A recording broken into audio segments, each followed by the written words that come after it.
I'm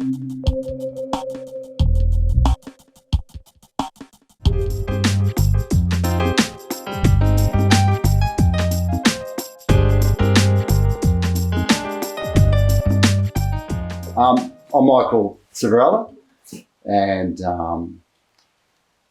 I dabble in a bit of art. I call myself an occasional artist because I also work, but where I work is in the art industry. So currently I'm working at the Karoi Art Centre, and I'm teaching pottery, so which I've always done for a very long time. So I teach entry-level pottery. So I've been there at Karoi for the last 3 years, and it's just so busy.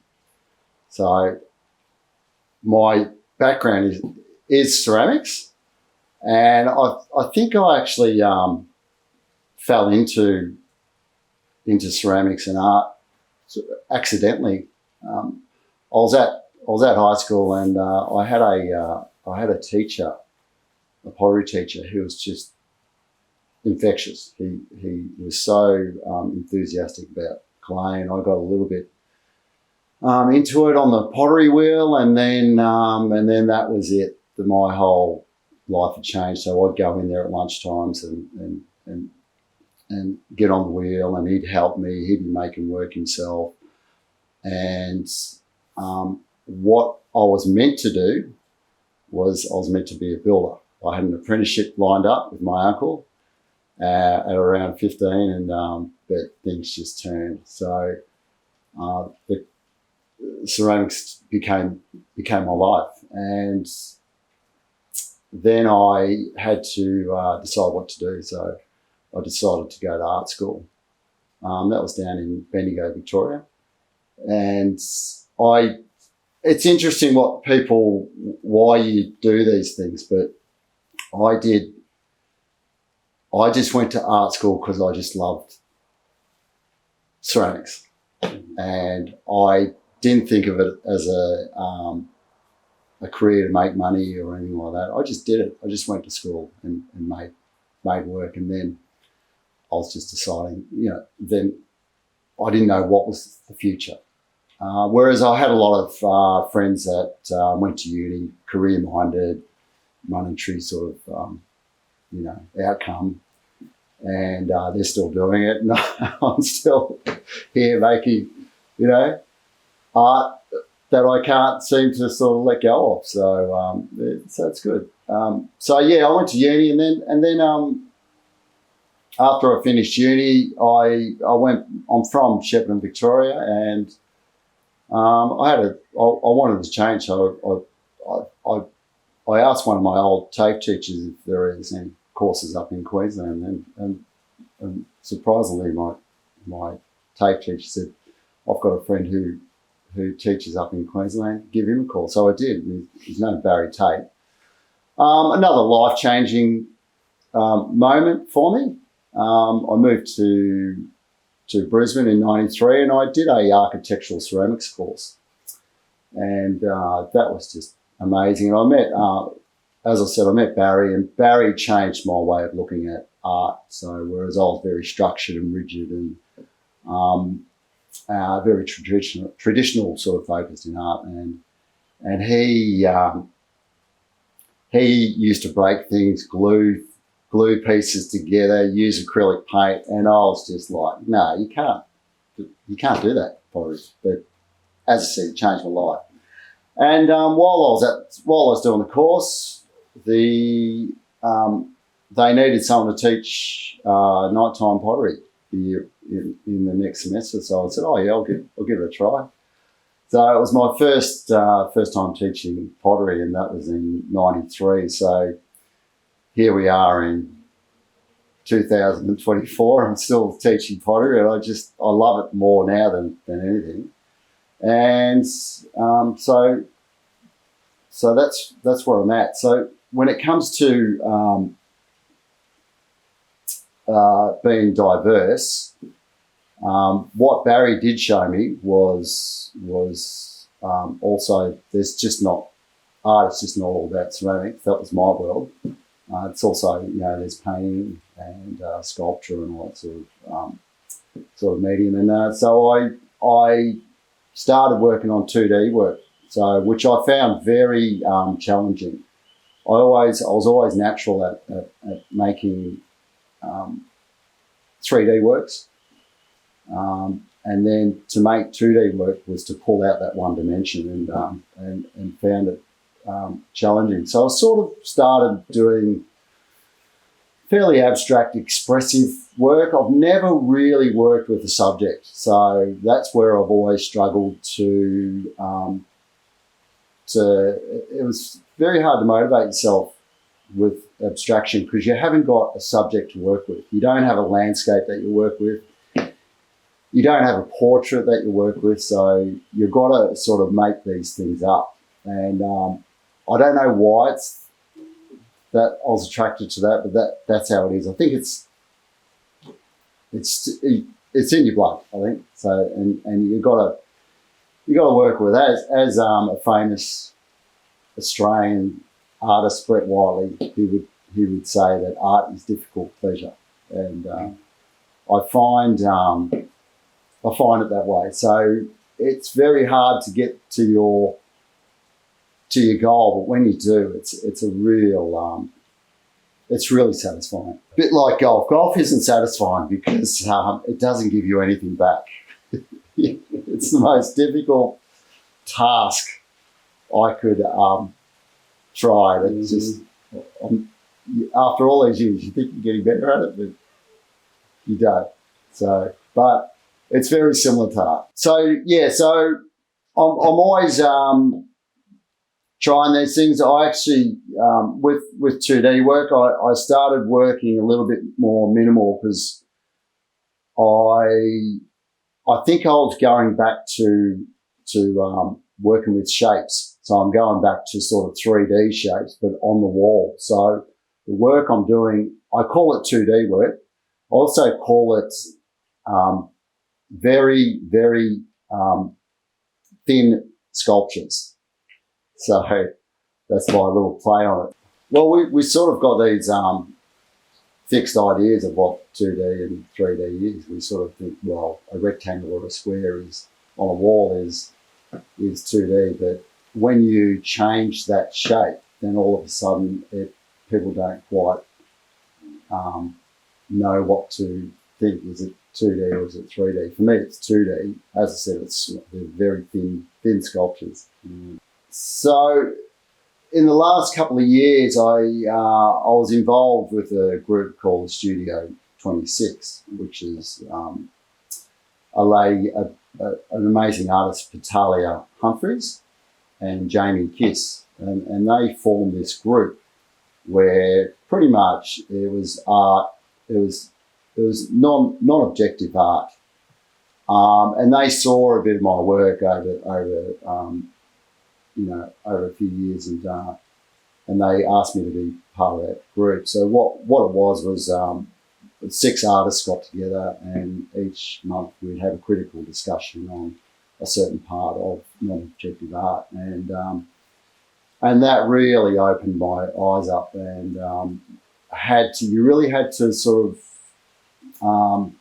think about why you're making this work, and I'm still not really sure after all these critical discussions, but it absolutely gave me a real sense of confidence and enthusiasm. So these guys were very like-minded sort of artists as well, that we had very similar interests. So from there we had a couple of exhibitions.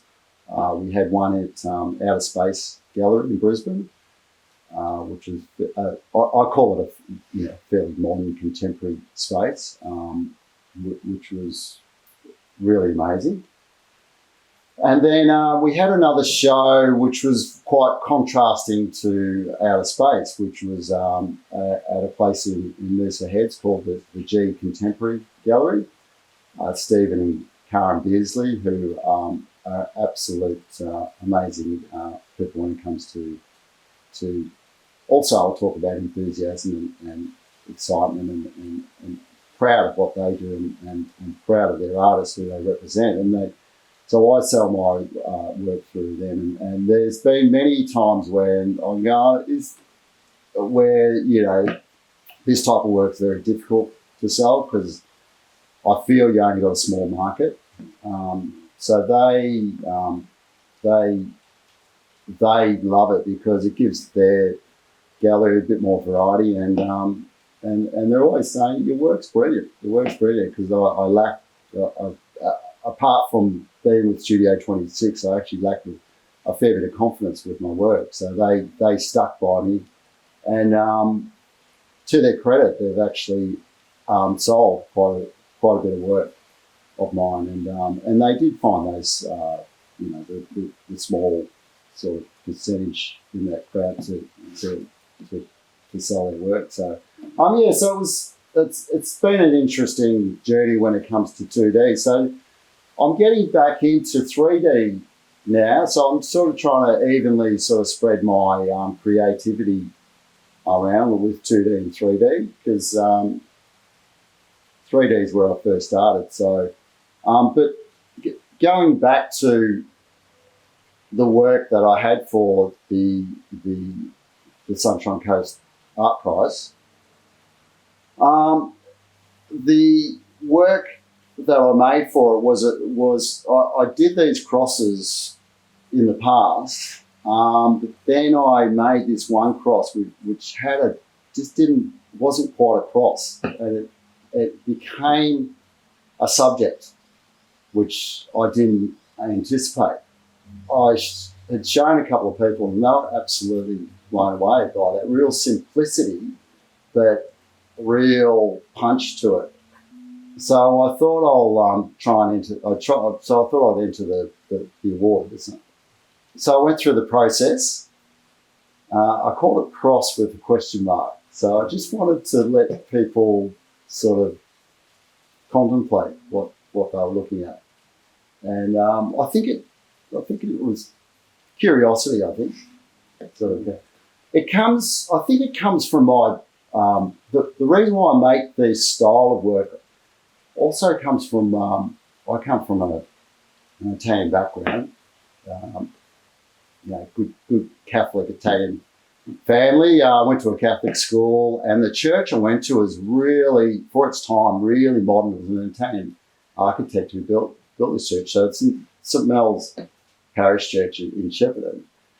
And I'd have to go to church. I'd go, do I have to go? But, as a kid, you sort of got to go. It's part of what you do. But what used to fascinate me was the building. So it was all these real sort of sharp, angular lines, a lot of brick veneer work in there, a lot of just pale colours. And so I'd have to sort of, apart from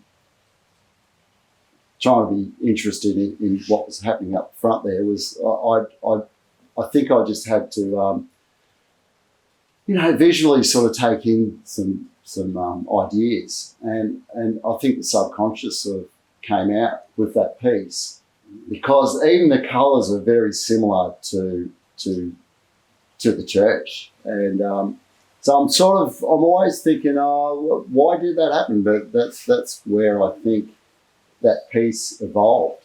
Yeah, so there's no malice or anything like that about it. It was just, to me, it's just an observation of how I grew up and where I was and what influenced me without even realising. So I thought I'm going back to it because I went back to I haven't been back to the church for a very long time, but where I grew up in suburbia, brick veneer heaven, 70s brickwork. My dad was a bricklayer, worked with just pretty much rectangles all his life. And I took lots of photos of the house that I grew up in, and I used them as references for my pieces, which is again it's abstraction, so you really haven't got a lot to work with, but it's mainly shape and line that I sort of look at. I've been in a lot of competitions, and when Joe rang me to say that I've been accepted, I did say to her that I had over the years when I've gone into competitions, I had a box full of rejection letters from not being able to get into competitions. And they'd always say, due to a high demand, unfortunately, you haven't been accepted. So I go, oh yeah. So what I was going to do was get all my rejection letters and have an exhibition pinned up on a wall. So what it meant to me to get in there was an honour to get in, to be part of the finalists. And then when I had no idea about, you never know who's going to win an art prize. I always say it's probably easier winning Tats Lotto than winning an art prize, because it's purely up to what people look at. So I was standing there with my wife and my daughter, and Michael Brennan announced the winner, but before he announced it, he described the work. And a couple of sentences into that description, I just went, that's my work. And I went, I can't believe this. And I had that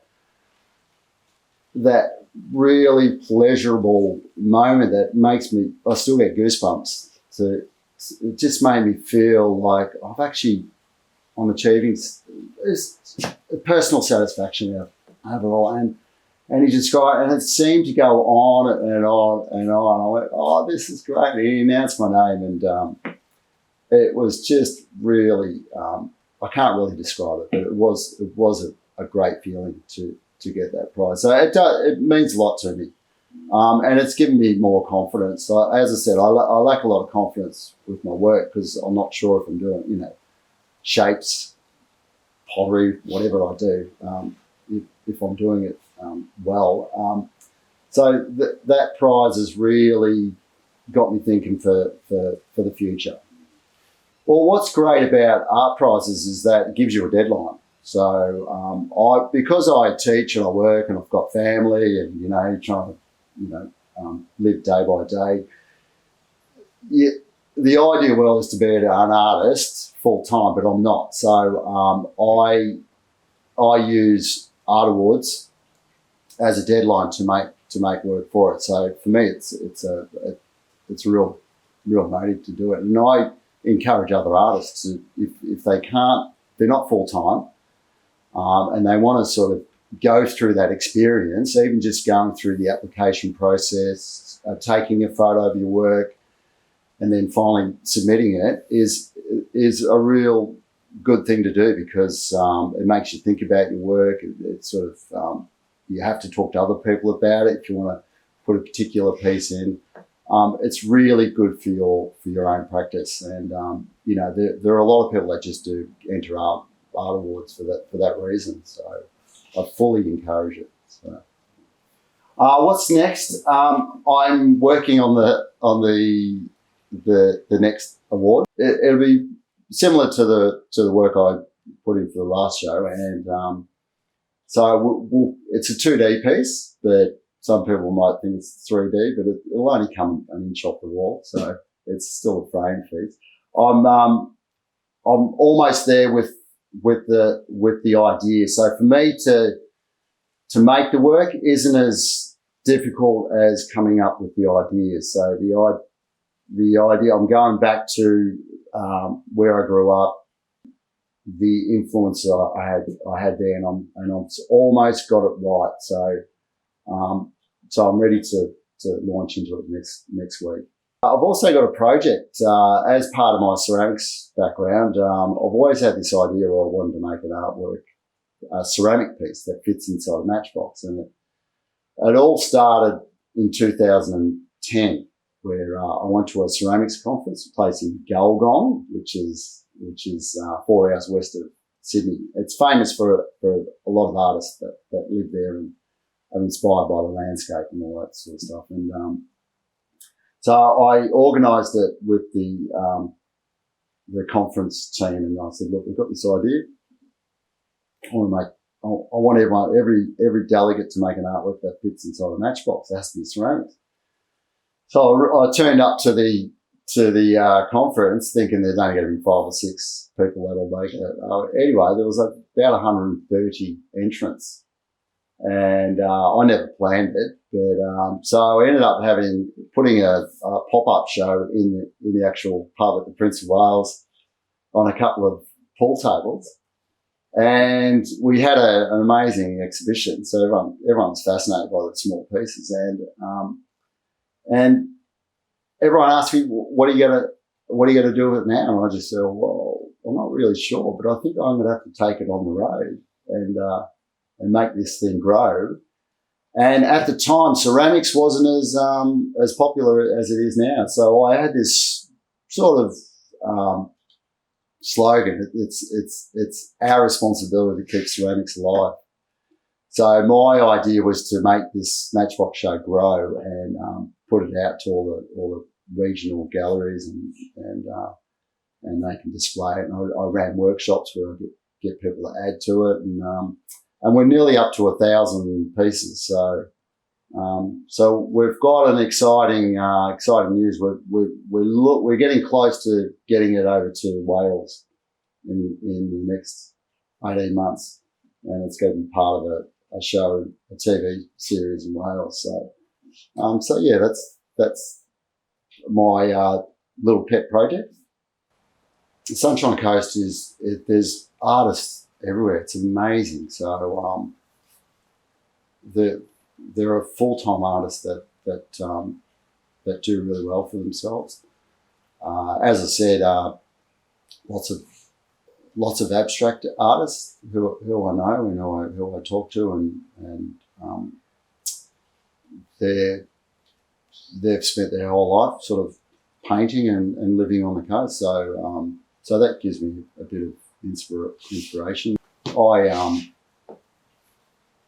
have a lot of friends that are artists, and I like hanging around creative people, and I seem to get a lot out of it. So that's how I feel about the coast. I feel like you just got to hang in there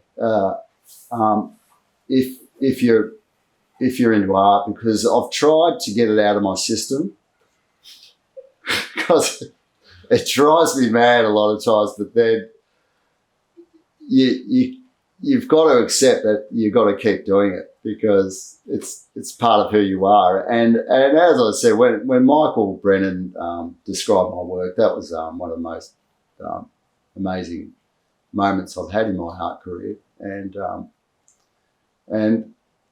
to people who are still trying, experimenting, keep going, because what else are you going to do? You could try and play golf and be disappointed, or you can make art. So that's my take on it.